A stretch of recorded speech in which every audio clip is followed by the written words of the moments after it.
March 24, 1945.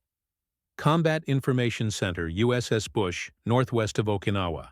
The glowing phosphorescent sweep of the SG surface search radar painted ghostly echoes across the darkened screen. Radar operator Second As James Patterson adjusted the gain control as another sweep refreshed the display. Multiple contacts bearing 340 dig, range 62 mi, estimated 50-plus aircraft inbound from Kyushu. Commander Roland West Holm reached for the TBS radio handset. Task Force 58 had positioned 16 radar picket stations around Okinawa, creating an electronic fence that no Japanese aircraft could penetrate undetected. What none of them knew was that this technological advantage would trigger the most desperate and determined aerial assault in naval history. The Imperial Japanese Navy's Kamikaze special attack units had trained for one purpose: break through American defenses and trade their lives for enemy warships. The radar picket destroyers would become their first targets, cut through the pickets, and their invasion fleet at Okinawa would be exposed. The mathematics of sacrifice had replaced traditional naval strategy: one pilot, one plane, one ship. The Pacific War had transformed American destroyers from submarine hunters into electronic sentinels. Each radar picket station positioned 15 to 95 mi from Point Bolo, the designated reference point on Okinawa's Zamper-Misaki Peninsula. 7 stations operational by April 1st. 9 more activated as the campaign progressed. The USS Laffey steamed through Pacific swells at 15 knots, her Allen M. Sumner-class hull displacing 2,200 tons of seawater. Commander Frederick Julian Beckton stood in the Combat Information Center studying the radar repeater scope.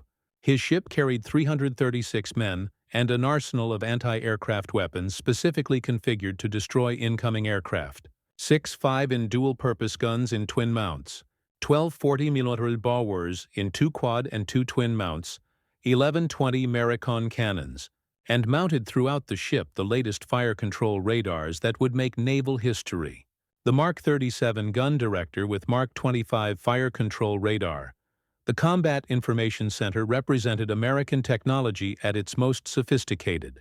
Unlike the primitive radar plotting rooms of 1942, the CIC integrated multiple radar systems into a unified tactical display.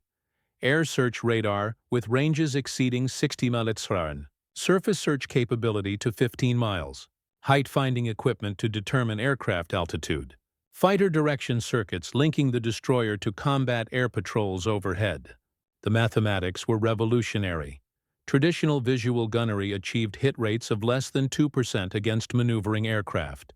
Radar-directed fire control increased accuracy to 20% under optimal conditions. When combined with proximity-fused shells that detonated near targets without requiring direct hits, the defensive firepower multiplied exponentially. Lieutenant Howell Charing commanded landing craft support Large 51, one of the gunboats assigned to support the radar pickets. His assessment was blunt and accurate. The destroyers were bait, deliberately positioned to attract enemy attacks away from the main fleet. Draw the kamikazes to the pickets, vector in-fighter coverage, destroy them before they reached the carriers and transports.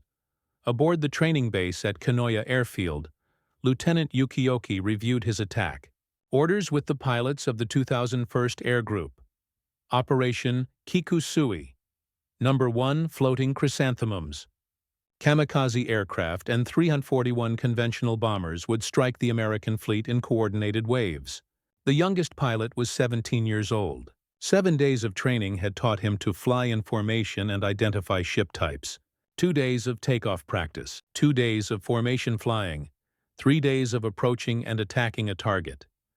Navigation training was minimal. The escorts would guide them to the target area. Combat maneuvering was irrelevant. Their mission required only the ability to aim and dive. Vice Admiral Takajiro Onishi had organized the first official kamikaze unit in October 1944. Lieutenant Yukioki had led the first successful attack, sinking USS St. Lo on October 25, 1944, transforming suicide attacks from spontaneous acts into systematic strategy. The pilots understood American radar capabilities better than most Japanese commanders realized. The destroyers positioned around Okinawa were not just early warning stations. They controlled fighter aircraft that could intercept attacking formations 50 miles from the fleet. But the radar pickets had a critical vulnerability. Operating in isolation 30 to 60 miles from mutual support, they could not concentrate defensive firepower. A determined mass attack could overwhelm individual destroyers before help arrived. The mathematics of the TACO were simple and brutal. If 1 in 6 kamikaze aircraft hit their targets, the exchange rate favored Japan. One pilot and one obsolete aircraft for hundreds of American sailors and $1 million warship. The American ships formed their defensive perimeter as dawn approached on April 6, 1945. Each picket station maintained a 5,000-yard patrol radius. Destroyer at the center, 2 to 4 support craft in diamond formation. Speed 15 knots. Course reversed every 30 minutes to complicate submarine targeting. The new radar systems transformed naval warfare into an electronic battlefield. SC-2 air search radar sweeping the skies every 4 seconds. SG surface search maintaining continuous coverage of the ocean surface. Mark 12 and Mark 22 fire control radars locked onto individual targets for precision gunnery. SFITEF finding radar calculating aircraft altitudes for fighter interception. Combat Air Patrol maintained continuous coverage, but the distances were vast. 2. F-6F Hellcats or F-4U Corsairs per station during daylight hours. Response time from the carriers to the outer picket stations, 20 to 30 minutes under optimal conditions. Those minutes would determine survival. At 0300 on April 6th, radar operators across the picket line detected the first wave of Kikusui. Number 1. Multiple raids approaching from the northwest. The tactical plot showed over 100 contacts converging on the radar picket stations. Fighter Direction Officer Lieutenant Frank Adams vetoed his cap to intercept 2 Corsairs against 30-plus kamikazes. The mathematics were impossible. The kamikaze formation had already begun their descent toward wavetop, heightening the radar horizon to mask their final approach. On Destroyer Bush Atradar Picket Station Number 1, the CIC team tracked incoming raids from multiple directions. Raid 1, 40 aircraft bearing 340. Raid 2, 20-plus bearing 0015. Raid 3, composition unknown, bearing 285. Commander Westholm had trained his gun crews for this moment. Continuous tracking of assigned targets. Fire when aircraft reached 12,000 wide regardless of solution quality. Maintain maximum rate of fire until target destroyed or passed overhead. No check fire. For identification, anything approaching the picket line was hostile. The Bush's ordeal began at 1500. After shooting down 2 approaching aircraft, a Nakajima B-6N torpedo bomber broke through the defensive fire. The kamikaze struck between the 2 stacks and the starboard side, its bomb exploding in the forward engine room. Steam erupted through ruptured lines. 14 men died instantly, but Bush remained afloat. Damage control teams fighting fires while gunners continued engaging incoming aircraft. At 1700, destroyer Colquhoun maneuvered to assist Bush, bringing 4 cap fighters with her. What followed was aerial chaos, 40 to 50. Japanese aircraft swarmed over the 2 destroyers. Colquhoun took her first hit at 1730, a Zero crashing into her main deck. 3 more kamikazes struck in rapid succession. Commander George Wilson ordered abandon ship as Colquhoun broke apart and sank. 35 of her crew were lost. Bush continued fighting despite severe damage. At 1725, a second kamikaze crashed into her port side between the stacks. The explosion nearly severed the ship. At 1745, a third kamikaze struck the port side above the main deck. Ammunition began exploding. Fires spread beyond control. At 1830, Bush rolled over and sank. 10 of her 307-man crew were lost, including members of Commander James Willis's staff, who had been aboard as Commander Destroyer Division 48. These survivors spent up to 10 hours in the water before rescue. LCSL-64 was first on scene at 21:30, pulling exhausted men from oil-covered waters while under threat of continued air attack. The mathematics of April 6th were staggering. In one day, Kamikazes sank destroyers Bush, Colquhoun, and Emmons, plus destroyer Minesweeper. Emmons and 2 ammunition ships, and other ships damaged, but the radar pickets had fulfilled their mission. The main fleet at Hagushi anchorage remained largely untouched. The destroyers had absorbed the fury meant for the invasion force. USS Laffey arrived at radar picket. Station number 1 on April 15, 1945. Relieving destroyer J. William D. Commander Becton reviewed the tactical situation with his department heads. The Japanese had shifted tactics after the initial attacks. Small groups infiltrating at dawn and dusk. Individual aircraft using cloud cover and rain squalls for concealment. Coordinated attacks from multiple directions to overwhelm fire control systems. The Laffey had survived kamikaze attacks at Lingayen Gulf and Ima, but Okinawa was different. The proximity to Japanese airfields on Kyushu and Furosa meant continuous attacks, no respite, no safe periods, general quarters from dawn to dusk and often through the night. On April 16th, the situation developed exactly as Becton had anticipated. 0727 radar contact, single aircraft bearing 02 range 11 Merrier. The Val approached at wave top. Height using the morning sun for concealment. Becton ordered hard right. Rudder and flank speed. The destroyer heeled sharply as she accelerated past 30 knots. The Val pilot adjusted his approach angle, aiming for the bridge.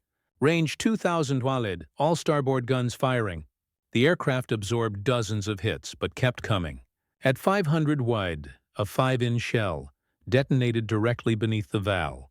The explosion tore off the left wing and sent the fuselage cartwheeling into the sea 50 yards from Laffey's hull. But this was only the beginning. At 0800, CIC reported multiple raids converging on Station 1. Estimated 50 aircraft in separate groups. Cappy engaging but heavily outnumbered. What followed was 80 minutes of the most intense combat in destroyer history. 22 kamikaze aircraft would attack Laffey individually and in groups. The first 8 were destroyed by devastatingly accurate gunfire. The gun crews had developed a rhythm track approaching aircraft. Concentrate fire from multiple mounts. Maintain continuous fire regardless of hits observed. Switch to new target immediately upon splash. No celebration, no pause. The next aircraft was always seconds away. At 0827, the 9th Kamikaze overwhelmed the defensive fire. A Yokosuka D4Y Judy approaching from astern where fewer guns could bear. Despite taking multiple 40mm and 20mm hits, the aircraft struck gun mount 53, the after 5-in mount. The explosion killed 6 men instantly, including the mount captain, gunner's mate, first class, Lawrence Dowski, who had been directing the mount in local control. Fires erupted across the fantail. Ammunition began cooking off. Mount 53 was destroyed. 16th of Laffey's heavy firepower eliminated. The 10th Kamikaze struck minutes later. Another duty attacking from the port quarter crashed into the afterdeck house, destroying 2 20mm mounts and their crews. The fires spread toward the after magazine. Damage control parties fought desperately to contain the flames. While gunners continued engaging new attackers, the 11th attacker, a Val, dropped a bomb that struck between the stacks, penetrating the machine shop before exploding. The blast ruptured steam lines and knocked out electrical power.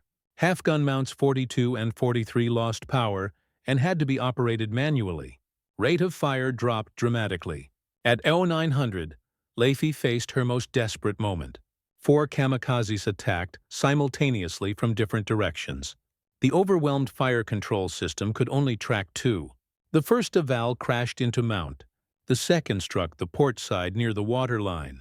The third dropped a bomb that exploded in the after-engine room. The fourth was destroyed 100 yards from the ship by desperate close-range fire. Froma 20mm mount, whose gunner, Seaman Arafat rides, stayed at his position despite shrapnel wounds.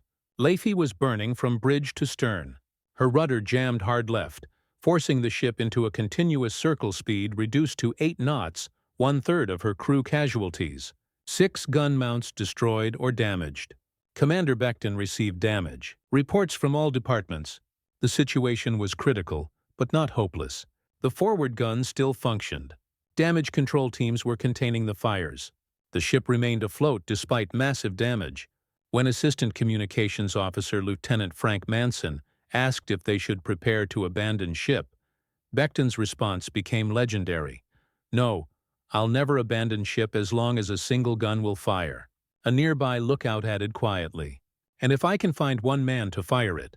4 more kamikazes attacked in the next 20 minutes. The surviving gunners destroyed 3. The fourth, a Zero carrying a 550 lb bomb, crashed into the base of the forward stack.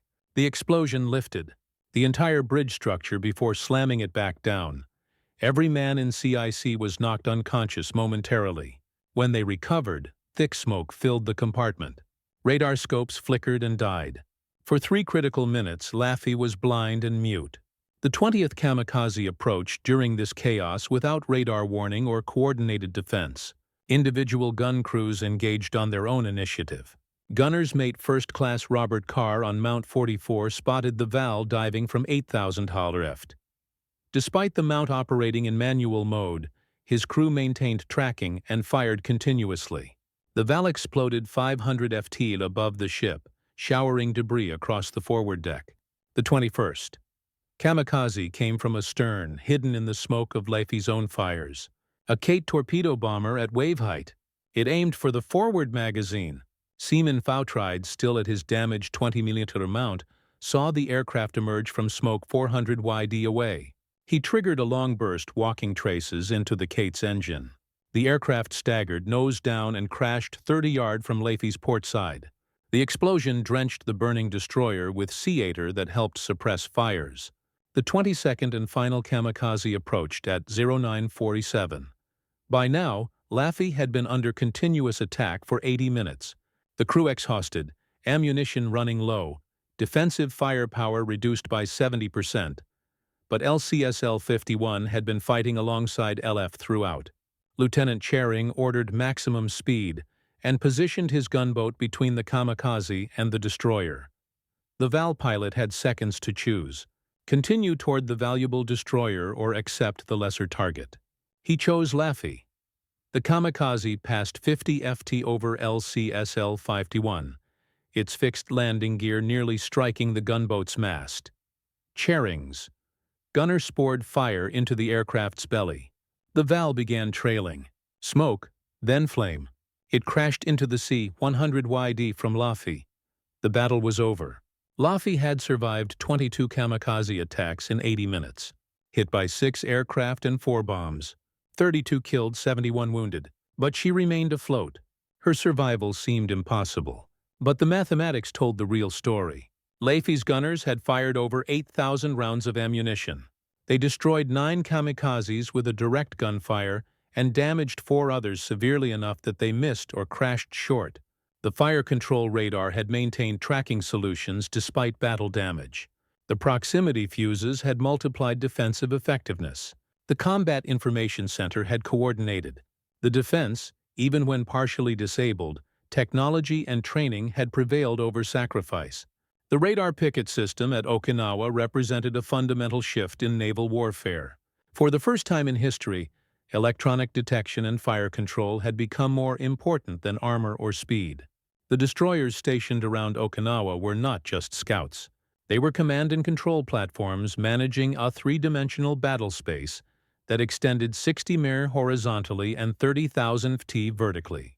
Fighter direction teams embarked on the Picket destroyers revolutionized air defense.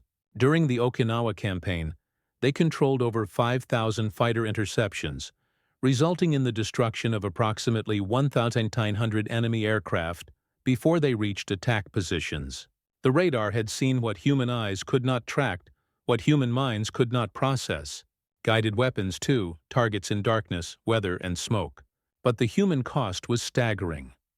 During the 82-day Okinawa campaign, the radar Picket destroyers absorbed the fury of Japanese desperation. 15 destroyers and destroyer minesweepers sunk on radar picket duty. 45 damaged, over 4,900 sailors killed or wounded on the picket stations alone. The destroyers had fulfilled their mission as electronic sentinels and magnets for enemy attacks. They had protected the main fleet by sacrificing themselves. On May 4th, kamikaze attacks sank destroyers. Morrison and Loose Atradar Picket Station No. 1. Morrison went down in minutes after being hit by 4 aircraft in rapid succession. 152 of her 300-man crew were lost. The destroyer's radar had tracked the incoming raids perfectly. Her guns had fired continuously. Her fire control had been exemplary. But when 40 aircraft attack a single destroyer, mathematics become destiny. Captain Ricky Hay Inguchi, who'd helped develop kamikaze tactics, would write after the war about Theradar Picket battles. The American destroyers fought with incredible courage. Their radar gave them advantages we had not anticipated. They could see our aircraft forming up over our own airfields. They tracked us across hundreds of miles of ocean. Their fire control was devastating in its accuracy. But he also noted a critical observation. We believed the radar pickets were vulnerable because of their isolation. We were wrong. The radar connected them to a defensive network that stretched across the entire fleet. When we attacked a single destroyer, we faced the coordinated defense of dozens of ships and hundreds of aircraft. The technological gap had become insurmountable. Japanese pilots flying obsolete aircraft with minimal training faced radar-directed guns firing proximity-fused. Shell's American fighter aircraft vectored by shipboard controllers intercepted raids. 50 mi from their targets. Electronic warfare had replaced visual combat. The psychological impact on Japanese operations was equally devastating. Pilots who had expected to find scattered, surprised targets instead encountered precisely coordinated defenses. Radar operators in air-on conditioned compartments tracked their approaches from takeoff to impact. Fighter directors speaking calmly into radio handsets orchestrated their destruction with mathematical precision. The age of the warrior had ended. The age of the technician had begun. By May 11th, Japanese naval commanders had modified their tactics in response to radar picket effectiveness. Attacks would concentrate on stations where weather degraded radar performance. Low-altitude approaches using terrain masking from nearby islands. Window chaff dispensed to create false radar returns.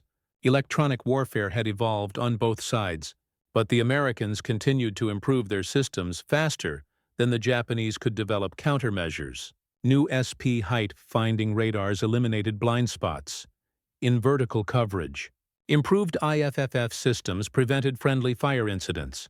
Data links between ships allowed coordinated defense of multiple stations. The technological advantage accelerated rather than diminished.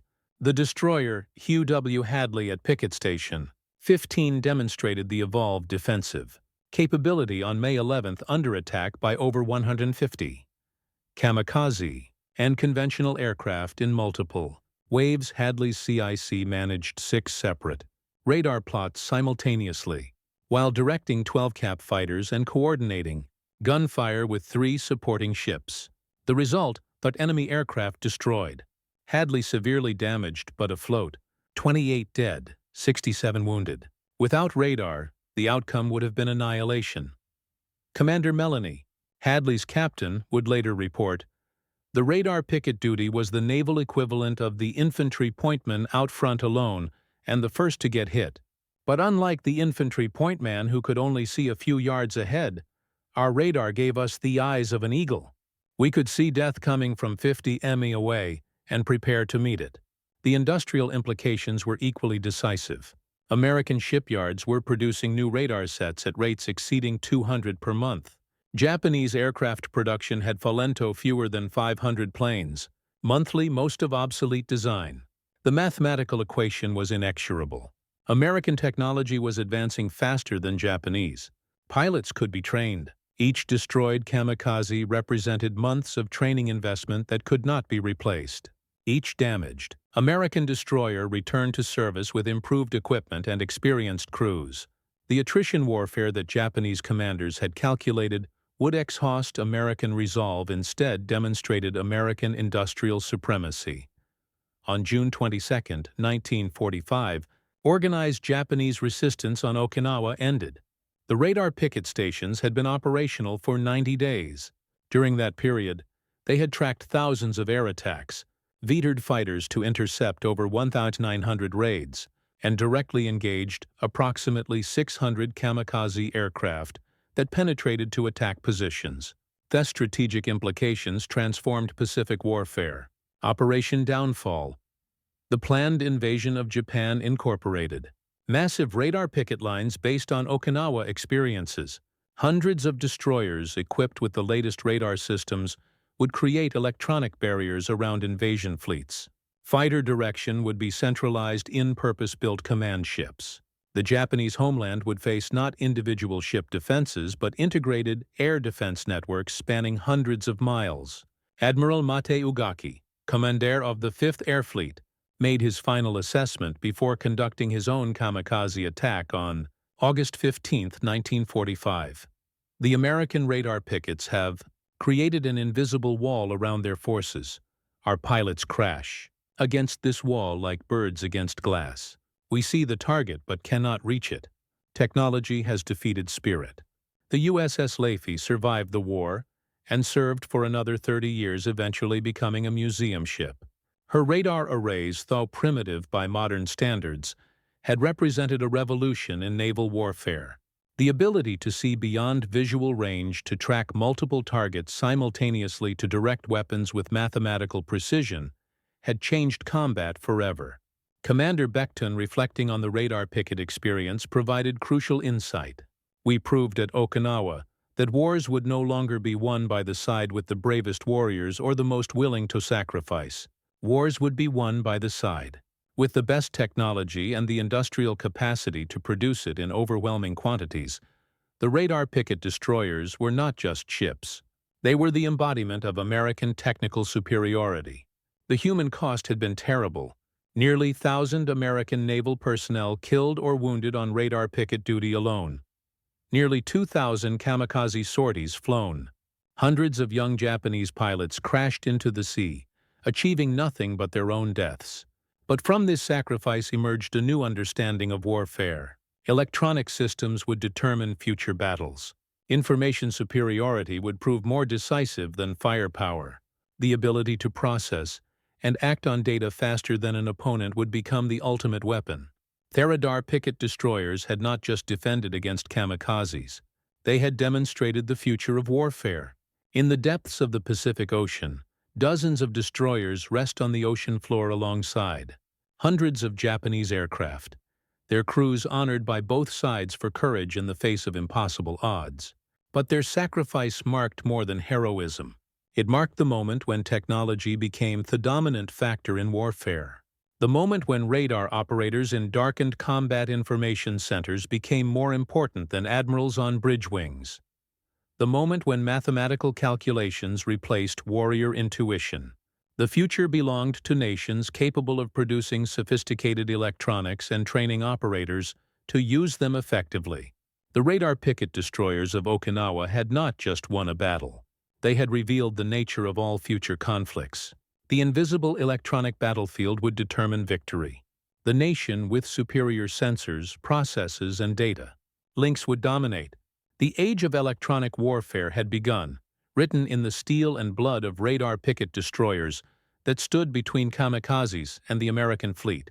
Their legacy lives not in their armor or guns, but in the radar arrays that gave them the power to see death approaching and the technology to defeat it.